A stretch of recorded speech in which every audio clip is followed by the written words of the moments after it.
দেখো আজকে আমাদের টপিক হলো ঘাসফড়িং এর রক্ত সংবহন যন্ত্র। আমাদের যেমন রক্ত সংবহন যন্ত্র আছে বা ব্লাড সার্কুলেটরি সিস্টেম আছে, ঘাসফড়িং এর তেমন রক্ত সংবহন যন্ত্র আছে। তো দেখো, তো আমাদের রক্ত সংবহন যন্ত্র আর ঘাসফড়িং এর রক্ত সংবহন যন্ত্র এক নয়, এক হওয়ার কথাও না। ঘাসফড়িং কি একটা শুধু একটা নিম্ন শ্রেণীর প্রাণী, তাই না? তো আমরা একটা কি বলতো উচ্চ শ্রেণীর প্রাণী। সো আমাদের সাথে তো আর তাদের মিলবে না, মিলবে কি? মিলবে না। আমাদের গঠনটা অনেক উন্নত, তাই না? তো যদি প্রথমে বলি আমরা যে রক্ত সংবহনযন্ত্র কেমন হয় আর কি। রক্ত সংবহনযন্ত্র মিলে দুই প্রকার হয়ে থাকে। কয় প্রকারের? দুই প্রকারের।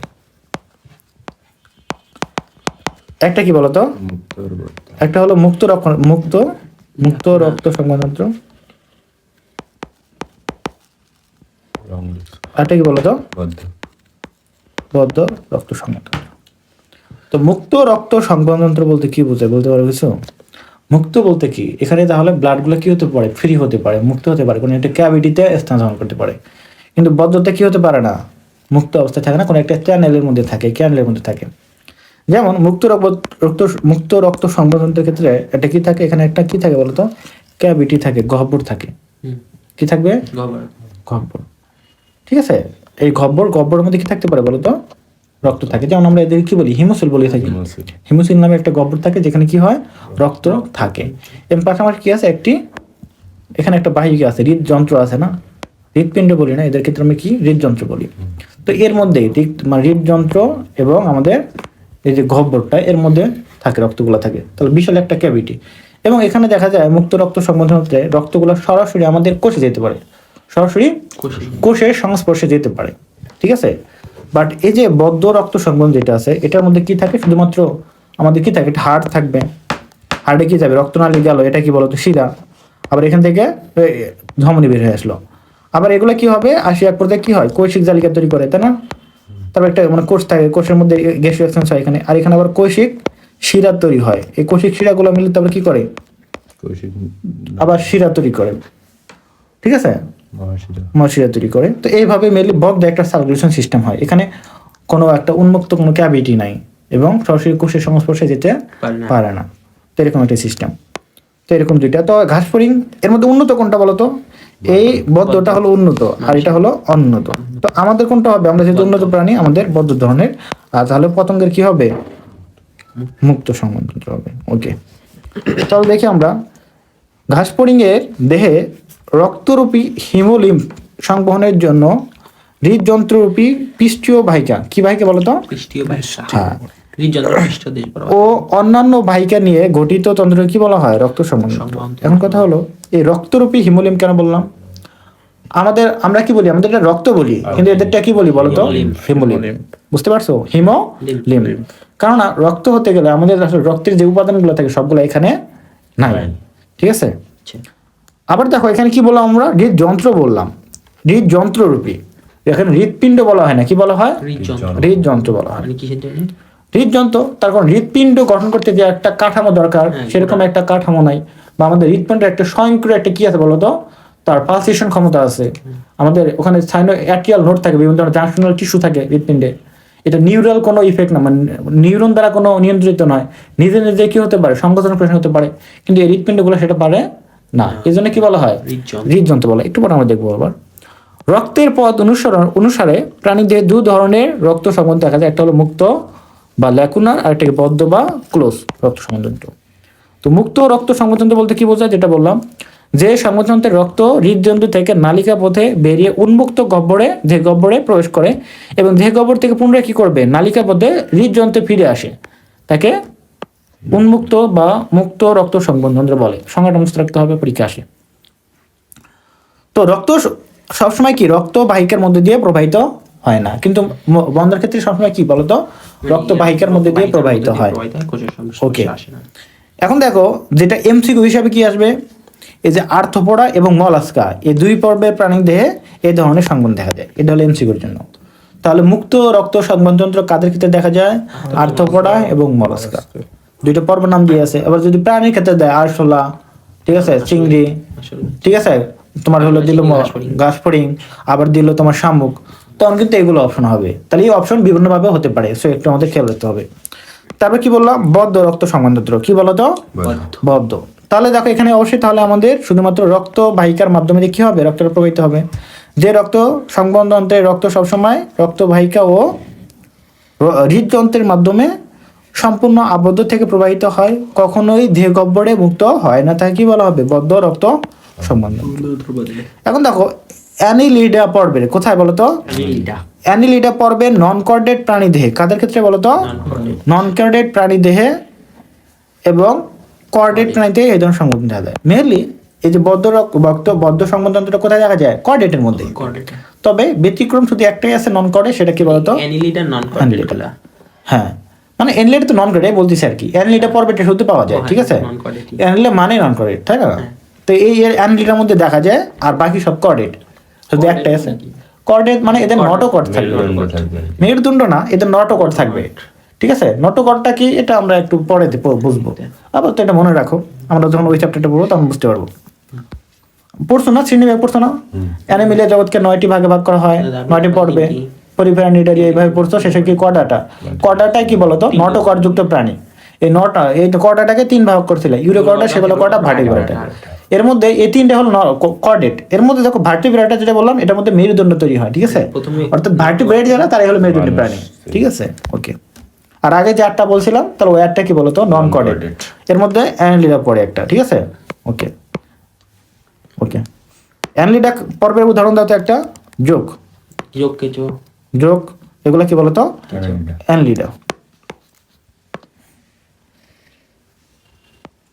দেখো মুক্ত ও বদ্ধ সংবহনতন্ত্রের কি বলতো মধ্যে পার্থক্য, তাহলে যেগুলো বললাম এগুলো এখন পার্থক্য হিসেবে বসে দিলে হবে, পরীক্ষা কিন্তু আসে, খুবই আসে, খ নাম্বারে সমস্ত করতে হবে। এই ধরনের সংবহনতন্ত্রে কি রক্ত, হৃদযন্ত্র, রক্তবাহিকা এবং বিভিন্ন সাইনাসে অবস্থান করে। এই সাইনাস মানে কি, গহ্বরগুলা, হিমোসিল যেটা আছে, ঠিক আছে। তো বিভিন্ন ধরনের কি হৃদযন্ত্র, মানে যেটা হৃদযন্ত্র, রক্তবাহিকা এবং বিভিন্ন সাইনাস থাকে। শুধু একটা মাত্র সাইনাস থাকে না, অনেকগুলা সাইনাস থাকতে পারে, তবে বড় একটাই সাইনাস থাকে, ঠিক আছে। এই ধরনের রক্ত সংবহনতন্ত্রে কি হৃদযন্ত্র এবং রক্তবাহিকার মধ্যে কি থাকে, অভ্যন্তরে অবস্থান করে। হৃদযন্ত্র সংক্ষিপ্ত রক্তনালী এবং সাইনাস নিয়ে এটা গঠিত। আর এটা কি হৃদযন্ত্র, ধমনী শিরা, কৌশিক জাল এখানে গঠিত। এক্ষেত্রে দেখো দেহ গহ্বরে রক্ত প্রবেশ করে, এর জন্য কি বলা হয়, হিমোসিল বলা হয়। এক্ষেত্রে দেহ গহ্বরে রক্ত প্রবেশ করে না। রক্ত সরাসরি কোষের সংস্পর্শে এসে পুষ্টি পদার্থ ও গ্যাসের বিনিময় ঘটে, বাট এক্ষেত্রে কি সরাসরি সংস্পর্শে আসে না। এটা উদাহরণটা দেওয়া আছে, যেটা একটু বললাম, আর্থ্রোপোডা এবং মলাস্কা, অ্যানালিডা এবং কর্ডাটা। বুঝতে পারছো, কনফিউশন আছে কোনো? ওকে, এখানে কোনো কনফিউশন নাই। তো এখানে একটা বিষয় দেখো, আর একটা বিষয় যেটা বললাম এখানে, যেমন আমাদের যেমন রক্ত সংবহনতন্ত্রে গ্যাসীয় একটা এক্সচেঞ্জের খুবই বড় একটা আমাদের মাধ্যম হিসেবে এটা কাজ করে। তার কারণ আমরা যে অক্সিজেন কই যায় বলতো, রক্তের মাধ্যমে প্রবাহিত হয় কার্বন ডাইঅক্সাইড, অক্সিজেন। তবে এখানে ওইটা নাই সিস্টেমটা, এখানে খুবই মানে এই প্রবাহের ক্ষেত্রে আমাদের রক্ত সংবহনতন্ত্রে তেমনটা কোনো কি নাই, ভূমিকা নাই, মানে গ্যাসীয় বিনিময়ের ক্ষেত্রে তেমন কোনো একটা ভূমিকা নাই, শেষে একটু আছে। তো তেমন কোনো এখানে কি নাই, ভূমিকা নাই। কেননা এখানে কি নাই, আমরা জানি অক্সিজেন পরিমাণ করার জন্য কি লাগে, হিমোগ্লোবিন। তো এখানে হিমোগ্লোবিন নাই, বা আদার কোনো কি রঞ্জক পদার্থ ধারণকারী কোনো সাবস্টেন্স নাই, যার কারণে এখানে এই রক্ত সংবহনতন্ত্রের শুধুমাত্র যে ভূমিকা সেটা হলো বিভিন্ন ধরনের কেমিক্যাল এক্সচেঞ্জ বা খাদ্য পুষ্টি উপাদান পরিবহন করাটাই মেনলি এর কাজ। বুঝতে পারছো? ওকে, তো এইটুকুই। এখন তো ঘাসফড়িং এর রক্ত সংবহনতন্ত্র, ঘাসফড়িং এর রক্ত সংবহনতন্ত্র। দেখো ঘাসফড়িং এর রক্ত সংবহনতন্ত্র অনুন্নত, কেমন দেখলামই তো, মুক্ত এবং ল্যাকুলার ধরনের। এদের রক্তনালিকাগুলো কৈশিক জালিকা গঠন করে, এদের দেহের বিভিন্ন অংশে বিদ্যমান ফাঁকা স্থান করে না, এবং এদের দেহের বিভিন্ন অংশে বিদ্যমান ফাঁকা স্থান এবং বা সাইনাস বা ল্যাকুনাতে মুক্ত হয়। যদি আমরা এখানে মানে পুরোপুরিভাবে একটা স্থানে দেখতে পারি, তবে ছোট ছোট সাইডে আরো অনেক কি আছে, সাইনাস আছে। ফলে রক্ত ওই সব গহ্বর বা ল্যাকুনাতে প্রবাহিত হয় এবং টিস্যু কোষের সংস্পর্শে কি হবে, প্রত্যেক সংস্পর্শে আসে এবং গ্যাসীয় বিনিময় ঘটে বা বিভিন্ন ধরনের আমাদের জৈব রাসায়নিক পদার্থের বিনিময় ঘটে। এজন্য এদের রক্ত সংবহনতন্ত্র কি বলা হয়, মুক্ত। তাহলে এই যে ঘাসফড়িং এর রক্ত সংবহনতন্ত্রকে কেন মুক্ত সংবহনতন্ত্র বলা হয়, এটা কিন্তু খ নাম্বার আসতে পারে, ঠিক আছে। তাহলে খ নাম্বারের জন্য এটা কিন্তু একটা করতে হবে। ঘাসফড়িং এর রক্ত সংবহনতন্ত্র 3টি প্রধান অংশ দ্বারা বিভক্ত। কয়টি অংশ থাকে বলতো? একটা হলো হিমোসিল, ওই গহ্বরটা, আর একটা কি হিমোলিম বা তরলটা, আর একটা কি হৃদযন্ত্র। আমাদের কি কি আছে? হৃৎপিণ্ড আছে, রক্ত আছে এবং রক্ত বাহিকা আছে, তিনটা। এদের কি হিমোসিল আছে, হিমোলিম্ফ এবং হৃদযন্ত্র, এই তিনটা। কি কি পার্ট এটা মনে রাখতে হবে। প্রশ্ন আসবে ঘাসফড়িং এর রক্ত সংবহনতন্ত্রের অংশ নয় কোনটি? হিমোসিল, হিমোলিম্ফ, হৃদযন্ত্র, অন্য একটা জিনিস দিয়ে দিবে। সো তো যাই হোক কোনো একটা দিবে, এত ডিফারেন্স দিবে না যেটা তুমি দেখে বুঝতে পারবা, একটু ভালোভাবেই দিবে যাতে করে তুমি উল্টা পুল্টা করো আর কি, ঠিক আছে। এখান দিয়ে একটা অপশন দিয়ে দিবে, বুঝছো, বা সাইনাস দিয়ে দিল, ঠিক আছে। তবে আমরা মেইনলি অপশন আছে হিমোসিল, তুমি দিলা সাইনাস, এটাই ভুল তোমার। তবে এটা এক ধরনের সাইনাস হিমোসিলটাও, তবে এটা তোমাকে মানবে না তখন অপশন। তো এইভাবেই প্রশ্ন করা হয়। হ্যাঁ লিভার তো লিভারের কাছে লিভার যাই করবো। হেপাটিক সিকা পরে আসলাম না আমরা, পরিবর্তন কি পরে আসলাম? হেপাটিক সিকা আমি কি বললাম? হেপাটিক সিকা মানে হেপাটিক মানে কি লিভার, তো এখানে আছে তো, ওটা আলাদা জিনিস, ওটা পরিপাকতন্ত্রের জিনিস। এটা হলো রক্ত সংবহনতন্ত্র, ওটা হলো কি বলতো পরিপাকতন্ত্র, দুইটা আলাদা সিস্টেম। এখন দেখো এই যে হিমোসিল, হিমোসিল মানে কি? এই রক্তপূর্ণ গহ্বরটা, তাই না? তো এখন দেখো হিমোসিল দরকার নাই, এখানে দেখো ভ্রূণীয় পরিস্ফুটনের সময় কি বলতো, ভ্রূণীয় পরিস্ফুটনের সময় প্রধান সিলোমিক গহ্বর, সিলোমটা তোমরা তো এখনো জানো না আসলে বিষয়টা কেমন, আমি তোমাদের একটু সহজভাবে বলি আর কি বিষয়টা কি। আমাদের পেট তো দেখছো নাকি? আচ্ছা, পেটের ভিতরে এরকম একটা ক্যাভিটি আছে না? ক্যাভিটি আছে, এবং ক্যাভিটিটা আমাদের নিয়ে আমাদের অ্যাবডোমেনের বা পেটের আবরণটা কি পেরিটোনিয়াম বলি, কি বলি? পেরিটোনিয়াম। পেরিটোনিয়াম দ্বারা আমাদের পুরো পেটের যে একটা ক্যাভিটি আছে এটা কি থাকে? আবৃত থাকে। এবং পেরিটোনিয়ামের মধ্যে কি থাকে? আমাদের যত অর্গানগুলো আছে সেগুলো থাকে, ঠিক আছে। অর্গানগুলো থাকে এগুলো পেরিটোনিয়ামের মধ্যে। এবং পেরিটোনিয়ামের মধ্যে কি থাকে না? কোনো রক্ত থাকে না। পেট কাটলে ভেতরে কোনো রক্ত পাবে না, ভেতরে কোনো রক্ত নাই কিন্তু, একদম দেখবা সবকিছু মানে গরু কাটতে দেখছো ভেতরে কি কোনো রক্ত আছে? পেটের ভেতরে রক্ত আছে? পেটের ভেতরে কোনো রক্ত যায় না, যেতে পারে না, ফাঁকা জায়গা না, ওর মধ্যে বিভিন্ন ধরনের আমাদের কি আছে? অর্গান আছে, অর্গান কন্টেইন করে। তাহলে এই যে এই গহ্বরটাকে কি বলি আমরা? পেরিটোনিয়াম বলি। হ্যাঁ হ্যাঁ, তো এখানে এটাকে আবার তোমরা কি বলতে পারো? সিলোমিক গহ্বরও বলতে পারো। এটা কি মেইনলি সিলোমিক গহ্বর। তাহলে আমাদের পেট কেটে বা পশু পাখির পেট কেটে যেটা পাই সেটা কি বলতো? সিলোমিক গহ্বর। সিলোমিক গহ্বর, সিলোম, ঠিক আছে। ওকে, এই সিলোমের উপর ভিত্তি করে আমরা প্রাণীকে তিন ভাগ করি। কয় ভাগে? শুধু নামটা বলতেছি। একটা অ্যাসিলোমেট, কি বলতো? অ্যাসিলোমেট। এটা কি বলতো? সিউডোসিলোমেট। সিউডো লিখলাম বানা, সমস্যা নাই। সিউডো সিলোমেট। আরেকটা কি বলতো? সিলোমেট। তার মানে কি? অ্যাসিলোমেট মানে কি? সিলোম নেই। সিউডোসিলোমেট মানে কি? অনেকটা সিলোমের মতো। হ্যাঁ না ওরকম না, অনেকটা সিলোমের মতো, তবে একটা গঠনটা ওরকম পুরোপুরি ভাবে আসে না, আমরা জানবো পরে। আর একটা সিলোমেট মানে প্রকৃত সিলোম এখানে থাকে, ঠিক আছে। এগুলো আমরা ওই পর্বে পড়বো, যে যেমন পরিফেরা, নিডারিয়া হলো কি অ্যাসিলোমেট, তারপর নেমাটোডা কি সিউডোসিলোমেট, আর বাকি সবগুলো কি সিলোমেট, যাই বলে দিলাম। তো এরকম বিষয়টা। তো সিলোম বলতে এখানে একটা গহ্বর থাকবে, যেটা কি থাকবে? পেরিটোনিয়াম দ্বারা কি থাকবে? আবৃত থাকবে, বুঝছো? প্যারেনকাইমা কোষ দ্বারা, ঠিক আছে। কি কোষ দ্বারা? প্যারেনকাইমা কোষ দ্বারা। তবে এই যে কখন যদি এই যে আমরা বললাম কি বলতো, এই যে মনে করো যে পেরিটোনিয়াম আবরণ বললাম না, একটা পেরিটোনিয়াম আবরণ আছে এখানে গহ্বরে, যদি এই পেরিটোনিয়াম আবরণটা কি হয়ে যায়? ভেঙে যায়, ভেঙে যাবে, এবং ভেঙে দিয়ে যদি ব্লাস্টোসিলের সাথে কি একত্রিত হয়ে যায়, মিক্সড হয়ে যায়, ব্লাস্টোসিলের সাথে একত্রিত হয়ে একটা বড় একটা গহ্বর তৈরি করে, তাই কি বলি আমরা? মিক্সোসিল বলি। কি বলবো? একটু পরে আসলাম না, কি বলছিলাম? মিক্সোসিল। তাহলে আমাদের দেখলাম কি এখানে সিলোমিক গহ্বর, সিলোমিক গহ্বর, সিলোম, আর কি বলতো? ব্লাস্টোসিল। ব্লাস্টোসিল হয়ে কি হলো? মিক্সোসিল। এবং এটাতে আমাদের এক ধরনের তরল কন্টেন্ট করে রক্তের মধ্যে, যেটা কি বলি আমরা? হিমোসিল বলি। হিমোলিম কন্টেন্ট করার জন্য আমরা কি বলি? হিমোসিল বলি। বুঝতে পারো এখন এই কনসেপ্টটা ক্লিয়ার তো নাকি? ওকে, তাহলে দেখো এই সিলোমিক গহ্বর কি ব্লাস্টোসিলের সাথে একত্রিত হয়ে নতুন যে গহ্বর সৃষ্টি করে তাই কি বলি আমরা? হিমোসিল বা মিক্সোসিল বলি, ঠিক আছে। ওকে, এখন দেখো হিমোসিল তখন মেসোডার্মাল পেরিটোনিয়ামের পরিবর্তে, আমি কি বলছিলাম? পেরিটোনিয়ামে কি থাকে? হ্যাঁ, পেরিটোনিয়ামের মাধ্যমে কাভারিং থাকে না, তখন আর এটা থাকে না। পেরিটোনিয়াম পরিবর্তে কি থাকবে, বহিঃকোষীয় মাতৃকায় আবির্ভূত থাকবে। তার মানে এর বাইরে যেটা ছিল সেটাতে তখন কাভারিং থাকে, ভেতরে একটা কাভারিং ছিল পেরিটোনিয়ামে, সেটা তো ভেঙে গেল। বুঝতে পারছো? অত ডিপলি বুঝতে হবে না, যাই হোক। এটি রক্তবর্ণ থাকে। ঘাসফড়িংয়ের হিমোসিল 2টি অনুপস্থ পর্দার দ্বারা কি থাকে, 3টি প্রকোষ্ঠে বা সাইনাসে বিভক্ত থাকে। এটা একটু বুঝতে হবে। কি বললাম, এই যে ঘাসফড়িংয়ে যে একটা কি থাকবে, হিমোসিল থাকবে, এটা আবার 3টি পার্টে বিভক্ত হয়। কয়টি পার্টে? হ্যাঁ, 2টা অনুপস্থ পর্দার দ্বারা কি থাকবে, 2টা অনুপস্থ, তো বোঝো অনুদৈর্ঘ্য অনুপস্থ, তাহলে 2টা অনুপস্থ পর্দার দ্বারা কি থাকবে, দ্বারা বিভক্ত থাকবে। তাহলে এই 2টা অনুপস্থ পর্দা হলো, একটা হলো পৃষ্ঠ পর্দা, একটা কি বলতো, অঙ্কীয় পর্দা। আমি তোমাদের একটু যাই তাহলে।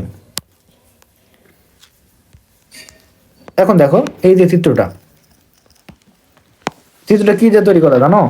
এরকম চিত্র কোনো কোথাও পাবে না, অনলাইনেও নাই, ঠিক আছে? কোনো কালারফুল এরকম চিত্র নাই কোথাও, হাতে তৈরি করছে এই দিয়ে তো বানানো একটা মানে হোয়াইট অ্যান্ড ব্ল্যাক কালারের চিত্র দিয়ে বললাম একটা ভালো করে বানাই দাও, দিল সুন্দর করে বানায়, ঠিক আছে? তো দেখো এই দেখতে পাচ্ছ, এটা এর এত ব্যবহার, এত সুন্দর সুন্দর ব্যবহার, কি বলবো। এটা দেখো, এই যে আমরা এখানে দেখতে পাচ্ছি, তো দেখো এখানে এই যে এখানে এই পুরোটা একটা কি বলতো, পুরোটা একটা কি, এটা গহ্বর, এটা আমরা কি বলি বলতো, হিমোসিল। এই পুরোটা একটা কি বলতো, হিমোসিল। এটা পেটের ভেতরে থাকে ঘাসফড়িং এর, তাই না? মানে ঘাসফড়িং এর পেটের অ্যাবডোমেনে থাকে পুরো এটাকে।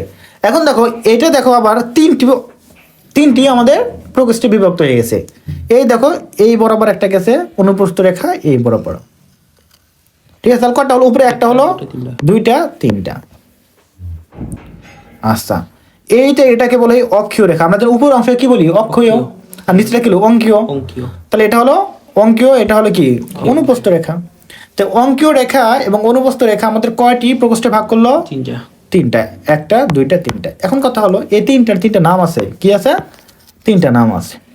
দেখো এই যে উপরের প্রকোষ্ঠের মধ্যে কি আছে বলো তো, হৃদযন্ত্র আছে না? হৃদযন্ত্রের অপর নাম কি, কার্ডিয়াক বলি আমরা। ওকে, তাহলে এর নাম দিয়ে আমরা কি বলতো, পেরিকার্ডিয়াল সাইনাস। কি বলবো বলতো, পেরিকার্ডিয়াল সাইনাস। পেরি মানে কি চারপাশে, কার্ডিয়াল মানে কি কার্ডিয়াক বা হার্ট বা হৃদযন্ত্র, অর্থাৎ হৃদযন্ত্রের চারপাশে যে সাইনাসটা থাকে, কি থাকবে, এই যে হার্টের বা হৃদযন্ত্রের চারপাশে যে সাইনাসটা আছে, বা হৃদযন্ত্রকে কাভারিং করে যে সাইনাসটা, তা কি বলবো আমরা, পেরিকার্ডিয়াল সাইনাস। নাম তো সহজই হয়ে গেল না? অর্থাৎ কার্ডিয়াকের চারপাশে যে সাইনাস আছে তাকে বলবো পেরিকার্ডিয়াক সাইনাস। আরেকটা দেখো এই নিচের দিকে একটা দেখো সাইনাস আছে, এর মধ্যে থাকে কি নিউরন, কি থাকবে, এর মধ্যে নিউরন এখানে থাকে, এভাবে নিউরন থাকে। নিউরন মানে কি, নিউরনের সাথে নিউরাল আসে, নিউরনের, তা নিউরনের চারপাশে যে থাকবে তাকে বলবো নিউরাল সাইনাস, বলবো না? কি নিউরাল সাইনাস, পেরিনিউরাল, অর্থাৎ নিউরালের চারপাশে। হ্যাঁ, তাহলে এটা বলবো আমরা পেরিনিউরাল সাইনাস। অর্থাৎ এই ক্যাভিটিটা, এই সাইনাসটা কি কন্টেইন করে, নিউরন। এজন্য এর নাম কি বলতো, পেরিনিউরাল সাইনাস। বুঝতে পারছো নাম কি, পেরিনিউরাল সাইনাস। ওকে, তাহলে পেরিনিউরাল সাইনাস আমরা জানলাম। এরপরে দেখো মাঝে একটা ক্যাভিটি আছে, তাই না? এটা কি করে বলতো, ভিসেরা কন্টেইন করে। কি বলতো, হ্যাঁ ভিসেরা। ভিসেরা মানে কি বলতো, না ভিসেরা বলতে, হ্যাঁ বলছিলাম ভিসেরাল কেন বলছিলাম বলতো, ভিসেরাল বলতে ভিসেরার গায়ের সাথে লাগা থাকে, মানে অঙ্গের সাথে লাগা থাকে, কি বলছিলাম, ভিসেরাল। তো বিষয়টা হলো ভিসেরা মানে হলো কি অঙ্গ পতঙ্গ। ভিসেরা মানে কি, যেমন হার্ট একটা ভিসেরা, আমরা এগুলোকে ভিসেরা বলি যখন পড়ি। হার্ট একটা ভিসেরা, কিডনি একটা ভিসেরা, লিভার একটা ভিসেরা, পাকস্থলী একটা ভিসেরা, এগুলোকে ভিসেরা। যেগুলো মাসেল অর্গান, মাসকুলার পিণ্ড যেগুলো, সেগুলোকে আমরা ভিসেরা বলি। আমাদের দেহ মেনলি আমার কি দ্বারা তৈরি, ভিসেরা দিয়ে বঞ্চ দ্বারা তৈরি, এবং সাথে কি মাসেল আছে। তো মাসেল যদি বলি, মাসেল দিয়ে ভিসেরা তৈরি হয় আবার, ঠিক আছে? বুঝতে পারছো? তো ভিসেরা বলতে অঙ্গ প্রত্যঙ্গ গুলো আর কি। তো এই যে এই গহ্বরের মধ্যে যত অঙ্গ প্রত্যঙ্গ গুলা কি থাকে, কন্টেইন করে, এর মধ্যে বিভিন্ন ধরনের কি থাকবে, হ্যাঁ। তাহলে অঙ্গ প্রত্যঙ্গ মানে কি, ভিসেরা। আর ভিসেরার মধ্যে, ভিসেরার চারপাশে যে ক্যাভিটি আছে তাকে বলবো কি, পেরিভিসেরাল। বুঝতে পারছো? তাহলে নাম চিহ্ন কি হলো, উপরে হলো পেরিকার্ডিয়াল, পেরিভিসেরাল, পেরিনিউরাল। এখানে কি আছে, কার্ডিয়াক বা হার্ট আছে, এখানে ভিসেরা আছে, এখানে নিউরন আছে। বুঝতে পারছো? সহজ না হলো না, কঠিন? এটা সাইনাস দেখলাম। ওকে। যেমন আমাদের যদি বলি, আমাদের পেরিটোনিয়াম ক্যাভিটি আছে, পেরিটোনিয়াম ক্যাভিটি যেটা আছে, যেটা আমাদের কি থাকে, মানে সব জিনিস লিভার থাকে, পেরিটোনিয়াম ক্যাভিটি, লিভার থাকে, কি থাকে, বৃহদান্ত ক্ষুদ্রান্ত সবকিছু থাকে সবকিছু। হার্ট কোথায় থাকে? উপরে। এই উপরে বুকে হার্ট কিন্তু ওখানে থাকে না, বুঝছো? পেরিটোনিয়াম ক্যাভিটির মধ্যে হার্ট থাকে না, হার্ট থোরাক্সে থাকে, বুঝছো? উদর গহ্বরে থাকে। তো এখানে কি থাকে আমাদের? তাহলে এখানে কি দেখলাম আমরা, যে পেরিটোনিয়াম, যেমন আমাদের কি থাকবে, লিভার থাকবে বা যকৃৎ থাকবে, পাকস্থলী থাকে আমাদের এখানে, ক্ষুদ্রান্ত বৃহদান্ত থাকে, স্প্লিন থাকে, প্লিহা থাকে, কিডনি থাকে, এগুলো কোথায় থাকে? পেরিটোনিয়াম ক্যাভিটির মধ্যে থাকে, ঠিক আছে? তো কেউ কেউ আবার আংশিক পরিমাণে এক্সট্রা পেরিটোনিয়াল ক্যাভিটিও থাকতে পারে, মানে কি পেরিটোনিয়ামের বাইরে থাকতে পারে কেউ কেউ, বুঝছো? অনেক অঙ্গ আছে, আমরা বলি এক্সট্রা পেরিটোনিয়াল ক্যাভিটি থাকে ওদের, অনেক বিষয় আছে। আর কেউ আংশিক পরিমাণে থাকে, পেরিটোনিয়াম ক্যাভিটির ভিতরে থাকে, এরকম হতে পারে। ফুসফুসটাও তো উপরেই থাকে। হ্যাঁ, ওটা থোরাক্সে থাকে, বক্ষগহ্বর থাকে। কারো যদি নামে যায় বলে, হ্যাঁ, থামবে কেন? উপরে একটা আলাদা একটা প্রাচীর আছে, ও ইয়ে আছে, মধ্যস্থতা আছে, ডায়াফ্রাম আছে। তো বুঝতে পারছো বিষয়টা? এটা তো বুঝতে পারছো নাকি? সমস্যা আছে? এখন দেখো, তাহলে এই যে উপরে ক্যাভিটিতে কি আছে? হৃদযন্ত্র। তাই আমি শেষই করে দিই বিষয়টা এখানে, না? তারপর বই দিয়ে কি বলছে। তো এই যে বললাম এখানে, আমি এইটা বললাম, এর মধ্যে দেখলাম প্রথম প্রকোষ্ঠের মধ্যে কি আছে বলতো? হৃদযন্ত্র। এখন দেখো, এতে ঘাড়-স্প্রিং-এর হৃদযন্ত্র আমাদের মধ্যে একটা মাসকুলার অর্গান না, হলো মাসকুলার অর্গান না। তো এদের কি মেনলি এটা, এদেরটা কয়েকটা প্রকোষ্ঠ নিয়ে গঠিত। কয়টা প্রকোষ্ঠ এখানে বলো তো? 7টা প্রকোষ্ঠ। কয়টা প্রকোষ্ঠ? 7টা। তাহলে এই যে ঘাড়-স্প্রিং-এর হৃদযন্ত্র কয়টি প্রকোষ্ঠ গঠিত? 7টা। যদিও তেলাপোকার ক্ষেত্রে 12টার মতো, 12-13টা নিয়ে গঠিত, কিন্তু আমাদের কয়টা বলো তো? এই আমাদের না, ঘাড়-স্প্রিং-এর কয়টা? 7টা। 7টা প্রকোষ্ঠ নিয়ে গঠিত। এবং দেখো, প্রতিটি ঘাড়-স্প্রিং-এর দেখো, এই যে প্রতিটি প্রকোষ্ঠের সম্মুখ অঞ্চলটা সরু, তাই না? এবং মানে তার পূর্বেরটার পশ্চাৎ সাথে যুক্ত থাকে, এবং যে যুক্ত থাকে এখানে একটা ক্যানেল থাকে, সরু ছিদ্র থাকে, তাকে কি বলবো বলো তো? অস্ট্রিয়া বলা হয়। কি বলা হয়? অস্ট্রিয়া বলা হয়। অস্ট্রিয়া বলা হয়। ছিদ্র কি বলা হয়? অস্ট্রিয়া বলা হয়। অস্ট্রিয়া নামক ছিদ্র পথে কি থাকবে? তারা একটার সাথে একটা কি থাকবে? কানেক্টেড থাকে, বুঝতে পারছো? ওকে, তাহলে এইভাবে অস্ট্রিয়ার সাথে কি থাকবে? কানেক্টেড। এখন দেখো, এই যে হৃদযন্ত্রের দেখো, এই যে এটাকে বললো 1 নাম্বার, এভাবে 2 নাম্বার, এটা কয় নাম্বার? 7 নাম্বার। এই 1 নাম্বারটার সামনে একটা এই যে আর্টারির মতো থাকে, কি থাকে? আর্টারি, এই যে রক্তনালীর মতো থাকে, খুবই সংক্ষিপ্ত। এটাকে বলবো কি? আর্টারি মানে কি? অ্যাওর্টা না? ওকে, তাহলে এটাকে বলা হয় আমাদের সম্মুখ অ্যাওর্টা। কি বলা হয়? সম্মুখ মানে কি? সামনে, তার মানে পিছনে একটা আছে অবশ্যই। দেখো পিছনেও দেখো, এই যে প্রথম শেষের 7 নাম্বার যেটা আছে, তার সাথে লাগানো একটা কি আছে? অ্যাওর্টা আছে। এর নাম কি বলতো? পশ্চাৎ অ্যাওর্টা। তাহলে অ্যাওর্টা কয়টা আছে এখানে? একটা হলো সম্মুখ অ্যাওর্টা, একটা হলো পশ্চাৎ অ্যাওর্টা।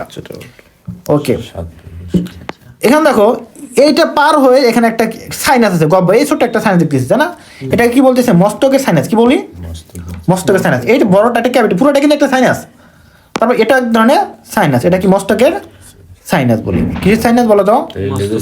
তাহলে রক্তটা কি হয় বলো তো? রক্তটা মনে করে এই গহ্বরে থাকে, গহ্বর দিয়ে হৃদযন্ত্রে যায়, গিয়ে এই সাইনাসে প্রথম উন্মুক্ত হয়, পরে আবার এদিকে আসে। তো এখন আমি প্রক্রিয়াটা বলি। রক্ত নিউরনে যাবে কেন? নিউরনে যাবে না, নিউরন যে প্রকোষ্ঠে আছে সেই প্রকোষ্ঠে যাবে। তার বলতেছি আসলে রক্ত সঞ্চালনে কীভাবে হয়, একটু গল্পের মতো বলি, তারপরে আমি দেখাচ্ছি বইয়ের মধ্যে। তো এখানে এই যে এইগুলা কিন্তু, এই যে আমাদের যেমন হার্টের নিজস্ব সংকোচন প্রসারণ ক্ষমতা আছে, কারণ এখানে আমরা দেখবো বিভিন্ন নোড আছে, জাংশন নোড আছে, আমরা পড়বো পরে গিয়ে। SA node, AB node, bundle of His, Parkinson, এগুলো আছে। এগুলা নিজস্ব সংকোচন প্রসারণ ক্ষমতা আছে, বাট আমাদের না, ঘাড়-স্প্রিং-এর হার্টে এগুলা নাই। তার কারণে স্বয়ংক্রিয়ভাবে করতে পারে না। এদের একটা নিউরাল ইফেক্ট আছে, নিউরনের কারণে হয়তো বেশি, এখানে কিছু গ্যাংলিয়ন থাকে, এইগুলোর একটা ইফেক্ট আছে। তাছাড়া এইখানে কিছু পেশি লাগানো থাকে। কি থাকে? প্রতিটি এই যে প্রকোষ্ঠ আছে, প্রকোষ্ঠের গায়ে 1 জোড়া করে কি লাগানো আছে? পেশি, উপরে নিচে আছে। এদেরকে কি বলবো? অ্যালারি পেশি। কি পেশি বলো তো? কয় জোড়া অ্যালারি পেশি আছে? এটা একটা ঝামেলা আছে। বইয়ে দেওয়া আছে 6 জোড়া অ্যালারি পেশি আছে। কয় জোড়া বলো তো? 6 জোড়া অ্যালারি পেশি দেওয়া আছে। আবার অনলাইনে মাঝে মধ্যে বলে কি, গুগলে করলে বলবো 7টি অ্যালারি পেশি আছে, 7 জোড়া। শোনো, বইয়ের মধ্যে দেওয়া আছে 6টি অ্যালারি পেশি। তবে 6টি অ্যালারি পেশি কিভাবে আছে সেই সম্বন্ধে কোনো জ্ঞান নাই, এখানে ধারণা দেওয়া নাই। তার কারণ 6টি অ্যালারি পেশি যদি 6টাকে দাও, একটা ফাঁকা হয়ে যায়, কোনটা ফাঁকা সেটা বলে না। তবে ধারণা করা হয় যে, বলা যায় যে প্রথম যে প্রকোষ্ঠ আছে, শেষ প্রকোষ্ঠ যেটা, 7 নম্বর প্রকোষ্ঠের মধ্যে কি নাই, কোনো কালারের বেশি নাই, এটা বলতে পারো। আর বাকি 6টাতে 6 জোড়া, বুঝতো? আবার অনেকে বইয়ে যে চিত্র দিচ্ছে সেটা হিসাব কি দিচ্ছে, যে প্রতিটা জোড়া আংশিকভাবে থাকে, আগেরটার এবং পরেরটা আংশিকভাবে এভাবে থাকে, যার কারণে কোনটা, তার মানে সন্ধি স্তর, সন্ধি কটা, 1টা 2টা 3টা 4টা 5টা 6টা, এই জন্য 6 জোড়া। মানে হৃদযন্ত্রের তবে যদি আমরা এই সন্ধিতে 6টা দেই, তাহলে যে সংকোচন প্রসারণের প্রভাবটা আমরা ভালো করে ব্যাখ্যা করতে পারবো না, ব্যাখ্যা করতে পর্যায়ক্রমিক যে সংকোচন প্রসারণ এটা ব্যাখ্যা করতে পারবো না। তার মানে আমরা যে এপিসিটা যদি মনে করি এভাবে থাকে, তার মানে সংকোচন দিলে 2টাকে সংকোচন করবে, মানে প্রেসার যদি করে একসাথে হবে, 2টা একসাথে হবে, 2টা একসাথে প্রশ্ন হবে, এরকম তো হবে না, পর্যায়ক্রমে হয় না, পর্যায়ক্রমে হয় কাজটা, তো এটা তো হলো না। তার মানে এভাবে হওয়া সম্ভব না, বইয়ে যে চিত্রটা দিছে সেটা হওয়া সম্ভব না। তবে কি হবে, এই যে এভাবে যে এই চিত্রটার মধ্যে হবে, 1 জোড়া কি থাকবে, একটার মধ্যে থাকবে ইন্ডিভিজুয়াল, ঠিক আছে? আর এইভাবে দিলে 6 জোড়াকে 6টা দেওয়া আছে হলো 7টা, 6 জোড়া দিয়ে 7টাকে দেওয়া যায় না। তাহলে মিসিং কোনটা, সেটা মিসিং করবে। ওকে, তো কেন মিসিং, এটা ধারণা করা হয় যে এর উপরে, এর সংকোচন প্রসারণের উপরে আমাদের এই পেশি তেমনটা গুরুত্ব মানে ভূমিকা পালন করে না। এই আগের সংকোচনের আগের যে এই যে এটা সংকোচনের প্রভাবটাই, অর্থাৎ এটা যখন প্রসারণ ঘটে, এই প্রকোষ্ঠে যখন প্রসারণ ঘটে, তখন এটাও আপনি কি এখানে এক ধরনের চাপের সৃষ্টি হয়, যার কারণে রক্তটা এখানে, বা রক্ত বলতে হিমোগ্লোবিনটা এখানে প্রবেশ করে, বুঝতে পারছো? তো আমি বলি আসলে কি ঘটে, তাই কত ডিপলি পড়তে হবে না, দরকার নাই। তো মনে করো যে এই যে মনে করো এই যে প্রকোষ্ঠ, এই প্রকোষ্ঠগুলো যখন প্রসারণ ঘটে, কি ঘটবে, তখন কি করবে, এই যে এটা কোন গহ্বরটা আছে বলতো, পেরিকার্ডিয়াল গহ্বর না, পেরিকার্ডিয়াল সাইনাস, এখান থেকে রক্তগুলো এখানে প্রবেশ করবে, কোথায়, প্রথম প্রকোষ্ঠে, মানে এই 7 নম্বর প্রকোষ্ঠে, এটা ওটা দিক থেকে এটা কয় নাম্বার, 7। হ্যাঁ, তাহলে এই 7 নম্বর প্রকোষ্ঠে প্রবেশ করবে কিভাবে, যখন এটা প্রসারণ হবে, বুঝতে পারছো? আমরা জানি একটা জিনিস প্রকোষ্ঠ মানে প্রসারিত হলে তার আয়তন বাড়ে, সেখানে প্রবেশ করে, তাই না? ওকে, তাহলে আমাদের হার্টের ক্ষেত্রে জানলাম ডায়াস্টল হলে রক্ত প্রবেশ করে, তো এখানে কি হবে, প্রবেশ করবে, এখানে যখন প্রবেশ করবে, এটা কনলেসলি এখানে গেল, প্রথমটা গেল, তখন মনে করো আবার যখন সংকোচন ঘটবে, তখন কি করবে, সামনেটা যাবে, তাই না? এবং এই যাওয়াটা কি হয়, একমুখী হয়, পিছন থেকে সামনের দিকে হয়। কেন হয়, কারণ হলো পর্যায়ক্রমিক সংকোচন প্রসারণ একটা ব্যাপার আছে। আর কথা হলো, যখন এই পিসিটা থেকে সামনেরটা আসবে, তখন আর ব্যাক ফলো করতে পারে না। কেন, কারণ এটা থেকে যখন এটা আসবে, এটা সংকোচন ঘটবে করে আবার এটা সামনে যাবে, তো এটা যখন সংকোচন ঘটলো, তখন পিছিয়ে তো আসতে পারতো, আসলে কেন, এখানে একজনে কি থাকে, স্পিংটার থাকে, কপারটিকা থাকে, কপারটিকা বন্ধ হয়ে যায়, আমাদের হার্টের মধ্যেই চেম্বার বন্ধ হয়ে যায়, কপারটিকা বন্ধ হয়ে যায়, যার কারণে রক্তে কি হতে পারে না, ব্যাক ফলো হতে পারে না। না ওইভাবে না, ওইগুলো অত কিছু ডিপলি পড়া যায়নি, তো ওখানে ডিপলি নাই বলা। তাহলে এখানে কি বিষয়টা, যে এখানে যে অস্টিয়াস হলো ছিদ্রপথ, এই অস্টিয়ার মধ্যে কি থাকবে, কপারটিকা থাকবে, দরজা থাকবে, রক্ত প্রবেশ করলে কি হবে, দরজা বন্ধ হয়ে যায়, অর্থাৎ প্রবাহটা একমুখী প্রবাহ হয়, ঠিক আছে, ব্যাক ফলো হয় না। তাহলে দেখো কি হলো, এই যে এখানে আমাদের পেরিকার্ডিয়াল সাইনাস থেকে রক্ত প্রকোষ্ঠে প্রবেশ করলো, পর্যায়ক্রমে প্রকোষ্ঠ পার হয়ে প্রথম প্রকোষ্ঠে আসলো, এখান থেকে কি হবে, সংকোচনের ফলে এই যে আমাদের সম্মুখ অ্যাওর্টাতে আসবে, সম্মুখ অ্যাওর্টা থেকে কোথায় যাবে, মস্তকের সাইনাস, মস্তকের সাইনাসের সাথে আমাদের একটা জিনিস সংযুক্ত থাকে, মাথায় কি থাকে বলতো, 2টা শিং থাকে না, শিং মানে কি, অ্যান্টেনা, তো এখান থেকে অ্যান্টেনায় চলে যায়, অ্যান্টেনায় তো সাইনাস থাকে, কি থাকবে, সাইনাস থাকবে, ওই অ্যান্টেনার সাইনাসে প্রবেশ করে, এবং এখানে কি আছে, অ্যান্টেনার মধ্যে সাইনাস থাকে, এবং এখানেও এর মধ্যে একটা কি ধর থাকে, সংকোচন প্রসারণের একটা এখানে এরকম ক্ষমতা থাকে। তোমরা দেখছো কিনা, অনেকে বলে যে পতঙ্গগুলা হাত পায়ে তো প্রাণ থাকে, জীবন থাকে, তেলাপোকা মারি দেখো, হাত পা যদি পড়ে যায় ওটাও কাঁপে, দেখছো কিনা, তেলাপোকার ক্ষেত্রে দেখবা, তেলাপোকা একটা মারি দেখবা, ওই যে ডানা বা অ্যান্টেনাটা যদি পড়ে যায়, দেখবে অ্যান্টেনাটা কাঁপতেছে, নড়তেছে, বা পাটাও নড়ে, কাঁপে, মরার পরে পা কাঁপে। তাই কেন হচ্ছে এটা, তখন ওর মধ্যে কি আছে, সাইনাস আছে, রক্ত সংবহন হয় হার্টের মধ্যে, যেমন আমাদের হার্ট কি নিজস্ব সংকোচন প্রসারণ ক্ষমতা আছে না, তো এই সাইনাসগুলো বিভিন্ন ধরনের নিউরাল এফেক্টের কারণে কি হয়, এখানেও অনেকক্ষণ ধরে সংকোচন প্রসারণ বা কম্পন কাঁপতে পারে, এই জন্য আমরা কাঁপতে দেখি। অনেকে বলে তাদের জীবন থাকে কোথায়, পায়ে থাকে, হতে পারে, টিকটিক সম্পর্কে আমার জানা নেই। তাহলে মনে করো এরকম বিষয়টা ঘটে আর কি, ঠিক আছে। ওকে, টিকটিকি তো হলো আমাদের মতোই রে, ওরও লেজ কাটলে কিন্তু নড়ে, হ্যাঁ ওটাও নড়ে, হ্যাঁ নড়ে, মানে ও আবার এটা হলো মাছের ক্ষেত্রে অনেক হয়, যেমন আমাদের গরুর মাংস কিনতে গেছো না কোনো, বা গরু ব্যবহার দেখছো, অনেক সময় অনেক জায়গায় মাংস কাঁপে না, হ্যাঁ কাঁপে, অনেক ধরনের এটা হলো অ্যাক্টিভিটির কারণে, মানে আয়নিক অ্যাক্টিভিটি এবং নিউরাল অ্যাক্টিভিটির কারণে ঘটে। ওকে, তাহলে এটা এরকম ঘটে। তাহলে এখানে গেল, তাহলে আমাদের এই যে মস্তকের সাইনাস থেকে কোথায় যায়? অ্যান্টেনায়। প্রশ্ন আসে যে এই যে সম্মুখ অ্যাওর্টা থেকে রক্ত কোথায় প্রবেশ করে? মস্তক সাইনাস, দেন তারপর এখান থেকে কোথায় যেতে পারে? অ্যান্টেনা। তারপরে দেখো এই যে রক্তটা এখানে গেল আর বাকিটুকু ঘুরে আবার কোথায় যায়? এই যে নিচের দিকে আসবে, কোথায় আসবে? Perineural sinus. কোথায় বলো তো? মানে মনে রাখতে হবে এটা কোথায় আসে? Perineural sinus. পেরিনিউরাল সাইনাস থেকে নিচের দিকে কি কি আছে বলো তো? পা আছে না, বিভিন্ন উপাঙ্গ আছে না, ডানা আছে না? তো এখান থেকে মনে রাখবো পা এবং ডানায় যায়। কোথায় থেকে? পেরিনিউরাল সাইনাস থেকে কোথায় যাবে? পা এবং ডানা এখানে যায়। তাহলে বুঝলাম। তারপরে কি হবে? এই রক্তগুলা কিন্তু এই যে বললাম যে লেয়ারগুলো আছে না, এখানে কি থাকে? পোর থাকে, ছিদ্র থাকে। কি থাকে? অর্থাৎ এখান থেকে যেতে পারে রক্ত। পা ডানা, হ্যাঁ, এখান থেকে পা ডানা যায়। ডানা আর পা একসাথে থাকে না, একসাথে থাকে না তো, মানে এই অঞ্চল থেকে পেরিনিউরাল সাইনাস থেকে পা ডানাতে রক্ত যায়। ঠিক আছে, আমরা পড়ছিলাম না অনেক ধরনের কি রক্ত নালিকা থাকে, ডানায় পড়ছিলাম না? তো ওগুলোর মধ্যে কি যায়? রক্ত যায় এখান থেকে। আর দেখো এই যে প্রতিটা যে ক্যাভিটি পড়ছিলাম, 3টা সাইনাস না, 3টা সাইনাসের মধ্যে কিন্তু কি আন্তঃ কোষীয় ছিদ্র আছে, যার মধ্যে কি রক্ত বা এই হিমোগ্লোবিনগুলো কি চলাচল করতে পারে। তো এখান থেকে রক্তগুলো কোথায় যাবে? এখানে। আবার কি হবে এখান থেকে?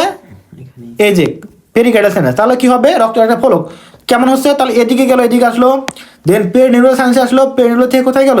পেরিভিসেরাল সাইনাসে গেল, পেরিভিসেরাল থেকে আবার কই যাবে? Pericardial sinus. কারণ এখানে এক ধরনের টান সৃষ্টি হচ্ছে না? তাহলে এই যে এখানে তো আবার একটা টান সৃষ্টি হচ্ছে, আবার কি এই যে প্রকোষ্ঠগুলোতে প্রবেশ করতে হবে।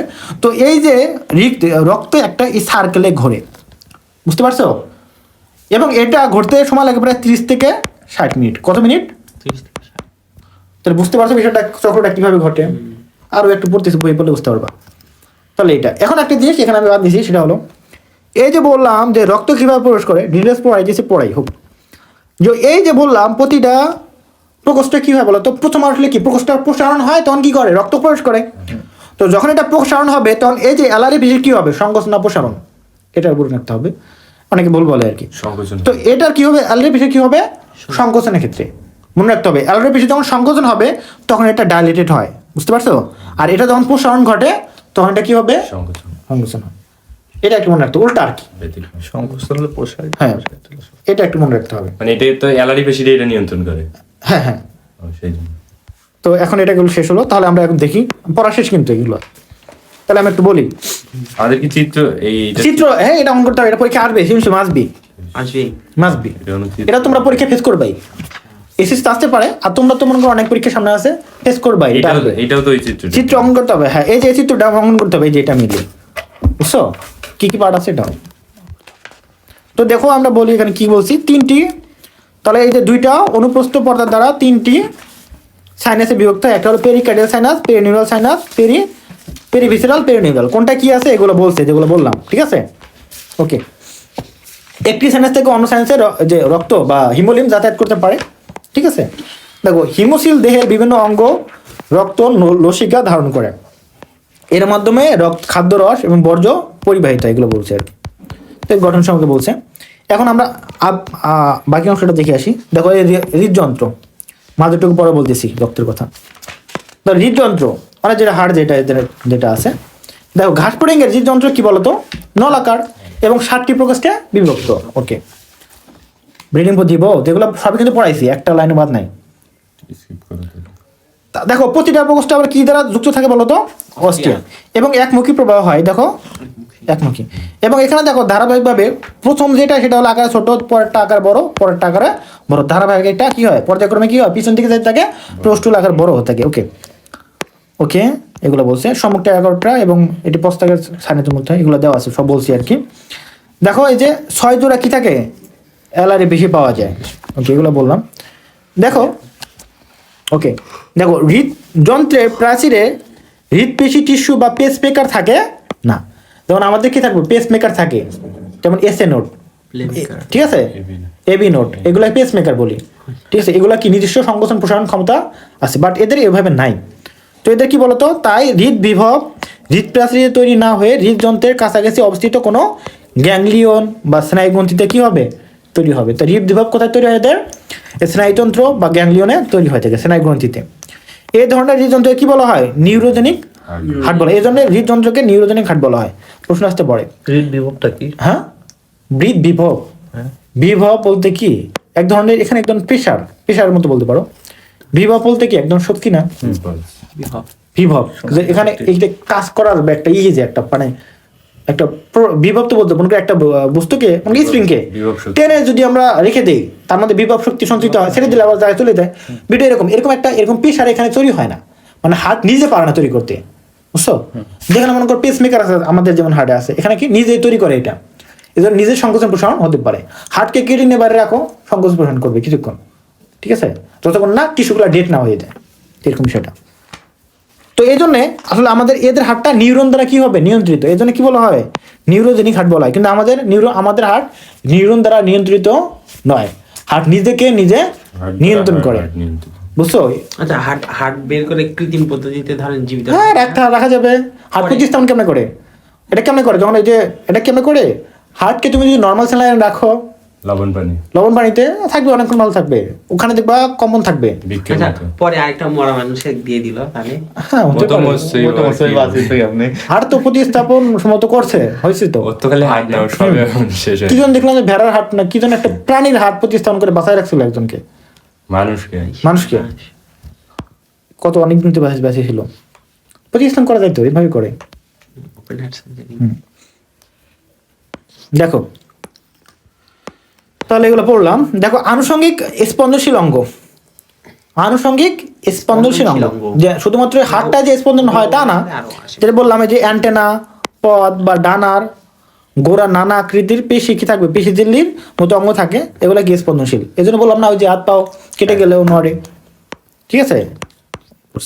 রক্ত সংবহন পরীক্ষা যেটা বললাম, দেখো এই কত এটা বলছে কি প্রতি মিনিটে কতবার বলতো, 100 থেকে 110 বার, এটা মনে রাখবা হৃদস্পন্দন। ওকে, তাহলে এগুলো বলছে আর কি সংবহন পরীক্ষাটা কেমন হয়। দেখো এই যেগুলো বললাম যে এলআরএ পেশিগুলো সংকোচনে কি হবে, এলআরএ সংকোচনে পেরিকার্ডিয়াল সাইনাস কি হবে থেকে অস্টিয়ার মাধ্যমে হৃদযন্ত্রে প্রবেশ করে, অর্থাৎ এলআরএ পেশি যখন সংকোচন ঘটবে প্রকোষ্ঠগুলো কি হবে প্রসারণ করবে, পরে হৃদযন্ত্র পর্যায়ক্রমে পশ্চাৎ দিক থেকে সম্মুখ দিকে কি হবে সংকুচিত হয়, রক্ত সম্মুখ দিকে প্রবাহিত হয়। এবং যদি দেখো বলা উচিত হিমোলিয়াম, কিন্তু বারবার কি বলতেছি রক্ত বলতেছি, আসে যায় আর কি, এই জন্য বই লিখতেও আসি গেছে। হ্যাঁ, কাশপ্রিংয়ের রক্ত। দেখো অ্যাওর্টার মাধ্যমে মস্তকের সাইনাসে প্রবেশ করে, কিসের মাধ্যমে কোথায় প্রবেশ করে, এটা হলো এমসিকিউ তৈরি করে। দেখো অস্টিয়া কপাটিকে থাকে, কি থাকে বলতো, অস্টিয়ায় কপাটিকে থাকা রক্ত কি করতে পারে না, ব্যাক ফলো করতে পারে না। মস্তক থেকে কিছু রক্ত কোথায় যায়, অ্যান্টেনায় যায়, যেটা বললাম। তো অ্যান্টেনাতে কোথা থেকে, মস্তক থেকে। এরপর কি বলতো পশ্চাৎমুখী হয়ে পেরি নিউরাল সাইন্সে চলে আসে, এখান থেকে কোথায় যায়, পদে যায় এবং ডানায় যায়, যেটা বললাম। এবং রক্ত পরবর্তীতে কি হবে, পশ্চাৎমুখী হয়ে পেরি ভিসেরাল সাইন্সে যায়, এখান থেকে পেরিকার্ডিয়াল সাইন্সে যাবে। এরপর কি যাবে বলতো, হৃদযন্ত্রে প্রসারিত করবে এবং এখান থেকে যাবে আর কি, এগুলো বললাম। ওকে, এভাবে যাবে, পুনরাবৃত্তি করবে। এখন দেখো এই যে ঘাসফড়িং এর সমগ্র দেহে একবার রক্ত সম্পন্ন করতে কত মিনিট সময় লাগে, 30 থেকে 60 মিনিট।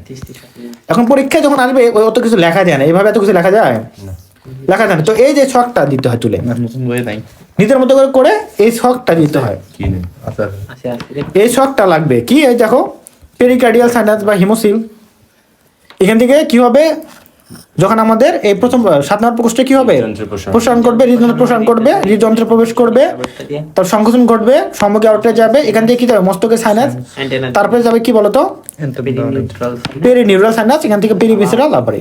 তো এই ধারাবাহিকতাটা একটু মনে রাখতে হবে, মুখস্থ করতে হবে, পরীক্ষা এটা এভাবে দিতে হয়। হ্যাঁ, পরীক্ষা আসে নিচের কোন ধারাবাহিকতাটা ঠিক আছে সঠিক, এমসিকিউ আসতে পারে। খাতাত খালি এটাই বেশি খোঁজে না, হ্যাঁ এটা দেখার সাথে দেখে সাথে দেয়, নাম্বার দিয়ে দেয়। আর চিত্রটা দিতে হবে, এই যে চিত্রটা। তাহলে পরীক্ষা আসলে এখানে এই যে এই ফলোচারটা লাগবে আর চিত্রটা লাগবে, ভেরি ভেরি ইম্পর্টেন্ট। হ্যাঁ, তাহলে এই যে এটুকু বললাম না, তার মানে তোমাদের এখানে সৃজনশীল আসার জন্য ক খাওয়ার জন্য সব শেখা শেষ, ঠিক আছে। ক নাম্বারের জন্য বাকি রাখছি একটু সামনে পিছনে, মানে ক নাম্বার মানে এমসিকিউর জন্য ওটা দেখছি, ওটা যদি ইম্পর্টেন্ট না পড়াই দিচ্ছি। তারপরে কি বলতো এই যে সিলোম এবং হিমোসিলের মধ্যে পার্থক্য মাস্ট বি ইম্পর্টেন্ট, পড়তে হবে, ঠিক আছে। এটা কি জন্য বলতো, খ নাম্বার ঘাসফড়িং এবং মানুষের রক্ত সংবহনতন্ত্রের পার্থক্য, এটা পড়তে হবে খ নাম্বারের জন্য, ঠিক আছে। ওকে, তাহলে আমি এগুলো পড়লাম না কিন্তু। এখন দেখো উপরে দিকে একটু বাদ রাখি আসছি, সেটা কি বলতো হিমোলিন, অর্থাৎ ঘাসফড়িং এর রক্ত।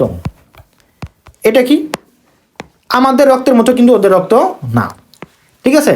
কতখানি আছে রিডিং দিব? আচ্ছা অল্প একটু আছে, বলে দিই। একই তো দেখা যাচ্ছে দেখো ঘাস পুডিং এর রক্ত হিমোসিল নামক দেহ গহ্বরে লসিকার সাথে কি থাকে? মিশ্রিত অবস্থায় থাকে। এজন্য কি বলা হয়? হিমোলিম বলা হয়। লিম মানে কি? লসিকা। লিম মানে হ্যাঁ, হিম মানে এখানে হিম দ্বারা কি বোঝানো হয়েছে বলতো? অনেকটা রক্তকে বোঝানো হয়েছে। হিমোসিল রক্ত লিম্ফের সাথে সংযুক্ত থাকে। লিম বোঝো, লসিকা বোঝো না। তো আমাদের দেহে দুই ধরনের প্রবাহ থাকে। একটা হলো কি, মানে দুই ধরনের তন্ত্র আছে, একটা লসিকা তন্ত্র আর রক্ত সংবহন তন্ত্র। দুইটাই তন্ত্র লিকুইড আছে। কোষের মাঝখানে যে ফাঁকা হ্যাঁ, ইন্টারস্টিশিয়াল স্পেস বা কোষে আন্তঃকোষীয় ফাঁকার মধ্যে যে তরলটা থাকে এটা বলি মানে লসিকা বলি। তবে এদের ক্ষেত্রে দুইটা একত্র থাকে, বিস্তৃত অবস্থায় থাকে, ঠিক আছে। এজন্য কি বলি আমরা? লিম বলি। এটি অসংখ্য ও নানা ধরনের কোষ, জৈব এবং অজৈব পদার্থবাহী তরল বিশেষ। ঘাস পুডিংয়ের হিমোলিম বর্ণহীন, কারণ এগুলো বলছিলাম না, কারণ এখানে কি থাকবে না? হিমোগ্লোবিন থাকবে না বা অন্য ধরনের শ্বাস সংযোগ থাকে না, এই জন্য এটা কি বর্ণহীন। এই জন্য এটা কি অক্সিজেন ক্যারি করতে পারে না। এবং দেখো এর পিএইচটা কেমন? অনেকটা কি বলতো? অম্লীয়, স্লাইটলি অম্লীয়। কত? 6 থেকে 7। আমাদের রক্ত কত পিএইচ জানো? 7.35 থেকে 4.43 থেকে 7.43 থেকে 45 অর্থাৎ 7.4 গড়ে আমরা বলি, তাই না? 43 থেকে নাকি? এটা অ্যান্সার। 7.35 থেকে 7.45। আচ্ছা আমরা বুঝতে দিল 43 থেকে। তো এটা দিতে পারে। তাহলে এটা হলো এরকম। হিমোলিম দুইটি কি হয় তোমাদের বই এটা দেওয়া আছে, আসলে অ্যাকচুয়ালি এটা আগে না, তোমাদের বই এটা দেওয়া আছে, এটা আমি বললাম হলো মেডিকেলে বই, তোমাদের বই মনে হয় এটা দেওয়া আছে। যাই হোক 43 থেকে 45 দেখো, দেখ হিমোলিম রস বা প্লাজমা, দেখো তোমাদের বই আসলে কি বলবো, প্রতি বছর পাল্টায়, এমনি একটা উল্টা করে, এটা পাল্টায়, এটা ভুল করে, এটা পাল্টায়, ওজন পাল্টায়, রক্তের পরিমাণ পাল্টাইছে। রক্ত পরিমাণে 2 বছর আগে ছিল, এখন কমে গেছে মানুষের দেহ থেকে, নাকি বা বেড়ে যায়। তো বই পাল্টায় এক সময় এক একটা, যখন যেটা দিবে রক্তকণিকার পরিমাণ পাল্টায়, এটা পাল্টায়, ওটা পাল্টায়, পার্সেন্টেজ পাল্টায়, ঠিক আছে, পাল্টায়। এটা তো বিভিন্ন ধরনের যখন যে বই হাতে পায় ওই বই হিসেবে লিখে কপি করে দেয়, ঠিক আছে। তোমাদের বইটা এখনো পাল্টায় নাই, এটা আমাদের বই এখনো পাল্টায় নাই, পাল্টাবে মনে হয়। ওই যে এটিপির বলছিলাম না এর আগে, এটিপির কথা বলছে। এনএডিপি এস থেকে কয়টি এটিপি পাওয়া যায়? 3টা না, কিন্তু পাওয়া যায় হলো 2টা, 2.5 আড়াইটা পাওয়া যায়, ঠিক আছে। হ্যাঁ, জিটিপি থেকে প্রতিটা জিটিপি থেকে কয়টা এটিপি পাওয়া যায়? জিটিভি থেকে একটা পাওয়া যায় না? আমাদের মনে হয় দেওয়া আছে কত? হাফ দেওয়া আছে। তোমাদের জিটিপি না, জিটিপি এটিপি একটা আছে, আর এটাই তো আমাদের বই দেওয়া আছে আর কি। এগুলো অনেক একটু ঝামেলা আছে আর কি, ঘরে মানে এটা আমাদের বই আছে কিন্তু নতুন আপডেট এটা আসছে আর কি সংস্করণে, মানে আসলে বাইকুন স্টেজ এটা ফলো করে আর কি। তবে কিছুদিন পর তোমাদের বইতে মনে হয় চেঞ্জ করে দিবে। দেখো তাহলে এখানে আমরা দেখলাম এখানে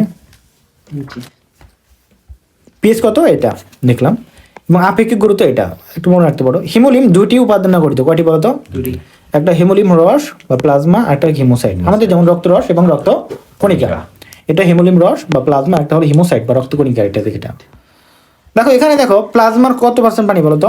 70, মানে পানি পরিমাণটা খুবই কম। আমাদের দেহে কত বলতো পানি পরিমাণ? 92 রক্তে তো আমাদের পানি 55, আমাদের কত পার্সেন্ট? 55 আর 55, 92 থেকে 98% পর্যন্ত, মানে রক্তের মধ্যে না, রক্তরস তো না, এরকম প্রায় না, অনেক পার্সেন্ট পানি, ঠিক আছে। 92-93, এটা প্লাজমার কথা। হ্যাঁ এরকম 92-93 এরকমই হবে মনে হয়। আর আমাদের যেমন অজৈব উপাদানের মধ্যে আছে 0.9%, ঠিক আছে। এটাই উপাদানগুলো, মানে আর আলাদা সাবস্টেন্স যেগুলো আছে, আচ্ছা এরকম হবে কিছু একটা। যাই হোক, তাহলে এটা দেখো পানির পরিমাণ এদের একটা মোটামুটি কম আছে, বিভিন্ন ধরনের জৈব রাসায়নিক পদার্থ থাকে। তো এর রসে প্রায় সব ধরনের কি থাকবে বলতো? জৈব এবং অজৈব উপাদান দ্রবীভূত ভাসমান থাকে, বিভিন্ন আইনগুলো থাকে বলছে আর কি, বুঝছো। তবে এখানে যে শর্করা থাকে এটা কি থাকে? ট্রাইহালোজ বলি আমরা এটা। এখানে এগুলো থাকে বিভিন্ন ধরনের, এগুলো একটু পড়ে নিবা, ইম্পর্টেন্ট না তেমন। তো এখানে বিভিন্ন ধরনের উপাদান থাকে, এগুলো একটু পড়ে নিবা, এগুলো ইম্পর্টেন্ট না। এখন এই যে হিমোসাইট গুলো বলছে, অর্থাৎ রক্তকণিকা, এখানে যা আছে 3 ধরনের রক্তকণিকা আছে, নামগুলো একটা মুখস্থ করবা। প্রাক হিমোসাইট বা প্রো হিমোসাইট, একটা হলো পরিবর্তনীয় বা ট্রানজিশনাল হিমোসাইট, একটা হলো বড় হিমোসাইট। যদি ইচ্ছা হয় তাহলে পড়ে নিতে পারো, এই যে কোনটা সাইজ কত, ঠিক আছে, মুখস্থ করে নিতে পারো, তাও ইম্পর্টেন্ট না। মুখস্থটা থাকবে না। তারপর দেখো হিমোসাইট গুলো প্রাথমিক নিজে রক্ত পারি না মুক্ত করতে আর নষ্ট রক্ত ইয়ের হিমোসাইট গুলো প্রাথমিকভাবে দেহ গহ্বরে বিভিন্ন কঠিন পদার্থ কি করে ফ্যাগোসাইটোসিস পরীক্ষায় কি করবে রক্ষণ করে। দেহ থেকে মুক্ত করে ফোন করার মাধ্যমে। যেমন আমরা জানি সেটা আমাদের গুলো যে কাজ করে এগুলো কাজ করে। তো এগুলা দেখো এখানে রক্তের কাজগুলো একটু পড়ে নিবা, ঠিক আছে? কি কি আছে পড়ে নিবা। আমাদের মতো এই রক্ত যা কাজ করে এদের মতো তাই করে, তবে এদের গ্যাসীয় পরিমাণটা খুবই কম, এটা আমরা দেয়নি। যাই হোক এগুলো পড়বা, পড়া শেষ।